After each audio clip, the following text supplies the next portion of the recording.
दोस्तों, आज बहुत कंफ्यूजन है कि घर खरीदे या रेंट पे रहे। और तब ज़्यादा कंफ्यूजन बढ़ जाती है कि जब हर इन्फ्लुएंसर छोटी छोटी रील शॉर्ट्स बना के बोलते हैं कि मैं कितना बड़ा बेवकूफ़ हूँ कि मैंने घर खरीद के रखा है, वो तो रेंट पे होना चाहिए। और जब ऐसी बातें सोशल मीडिया पे चलती है ना, और बार बार चलती है और हर तरफ चलती है, तो मुझे समझ में आता है कि कंफ्यूजन होता होगा।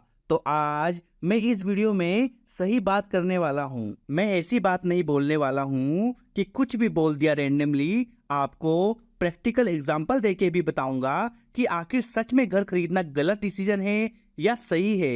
ये कंफ्यूजन आपकी दूर हो जाएगी और ये समझना भी बहुत जरूरी है, क्योंकि घर खरीदना सबका सपना होता है और ये एक बहुत सीरियस टॉपिक है, क्योंकि हमारी सालों की कमाई लग जाती है घर खरीदने में। और अगर गलत डिसीजन ले लिया तो कहीं मेरा पैसा बर्बाद तो नहीं होगा, या अगर पूरी जिंदगी में रेंट पर भी रहूं तो क्या मैं उस रेंट को रिटायर होने के बाद अफोर्ड कर पाऊंगा। तो क्या सही है क्या गलत, डीपली समझते हैं।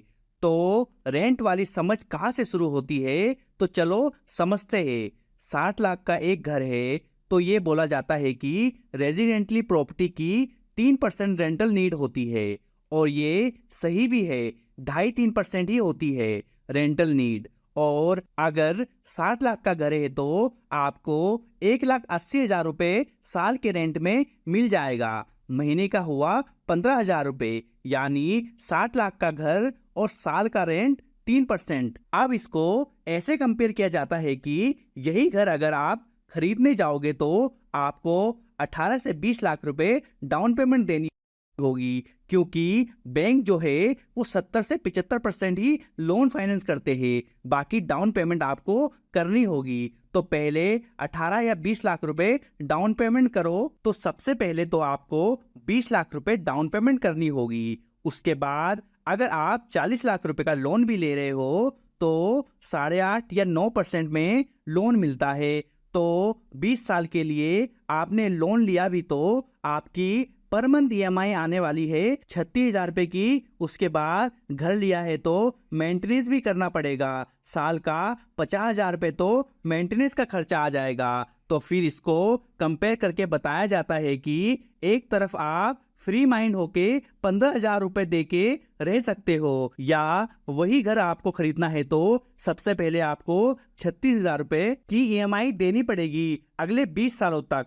उसके बाद 50-60 हजार रुपए मेंटेनेंस का भी खर्चा करना होगा, और 20 लाख रुपए भी करके देने होंगे डाउन पेमेंट। तो ये तीनों चीजें क्यों करनी है? 15,000 रुपए रेंट दो और आराम से रहो। और अगर हमें सिर्फ इतनी ही चीजें बताई जाए, क्योंकि रील्स में शॉर्ट में फटक से बता दिया जाता है और ये बहुत लॉजिकल भी लगता है, तो इतना ही बताया जाए तो ये अधूरा सच है। अगर पूरा बताया जाए तब आपको समझ आएगा। और कितना स्मार्टली ये बता दिया गया है कि कैसे ईएमआई है 36,000 और रेंट है 15,000 रुपए।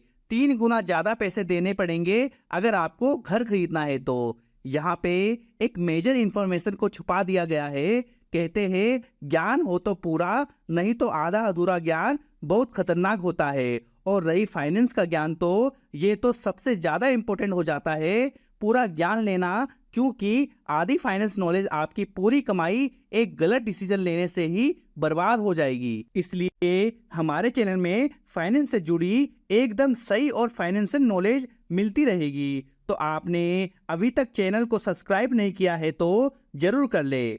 आप देखो मेजर इंफॉर्मेशन क्या छुपाई गई है। रेंट आपका हर साल 6-7-8% से बढ़ जाता है और ईएमआई 20 साल तक सेम रहने वाली है। तो अब इसको समझते हैं। अगर हम मान रहे हैं रेंट हर साल 6-7-8% से बढ़ेगा, यानी कि रेंट हर 10 साल में डबल हो जाएगा। 15,000 जो आप आज दे रहे हो तो उसी घर में 10 साल बाद 30,000 रुपये देना पड़ेगा, और 20 साल बाद अगर उसी घर में रह रहे हो तो 60,000 रुपये भी देना पड़ेगा। वहीं अगर आपने वो घर खरीद लिया होता तो आप 20 साल तक 36,000 रुपये ही दे रहे होते, ना कम ना ज्यादा। और 21वें साल से आपको 1 रुपए भी उस घर के लिए नहीं देना है। तब आप पे हो सकता है रेंट देने के पैसे ना हो पाए, 1 लाख 1.5 लाख महीना तब ना दे पाए, रेंट तो बहुत बढ़ चुका होगा। हम तो 20 साल में बोल रहे हैं रेंट बहुत ज्यादा हो जाएगा और 40 साल में तो रेंट 5 गुना ज्यादा हो जाएगा। कैसे पे करोगे? आपको ये चीज समझनी होगी। लोग क्यों लोन में फंसते हैं? वो अपनी इनकम से ज्यादा लोन ले लेते हैं। सैलरी है 60,000 पे, लोन ले लिया है 1 करोड़ का, तो कैसे पे करोगे? आपको लोन उतना लेना चाहिए जितना आपकी सैलरी का 20 से 25% ही ईएमआई में जाए। ऐसा लोन आपको घर के लिए लेना चाहिए तो कोई प्रॉब्लम नहीं है, और घर लेना एक अच्छा डिसीजन है जो अपनी इनकम के अनुसार लोन लेके मिले। तो आई होप आपको समझ आया होगा कि घर लेना ही एक अच्छा डिसीजन है। नहीं तो रेंट आपका बढ़ता रहेगा और जितनी आपकी ईएमआई बन रही है आज, घर खरीदने में उसे 5 गुना ज्यादा आपको अपने आने वाले समय में रेंट पे करना होगा। आज के लिए इतना ही। वीडियो में इंफॉर्मेशन अच्छी लगी तो लाइक करें और अपने दोस्तों के साथ शेयर करें। जय हिंद।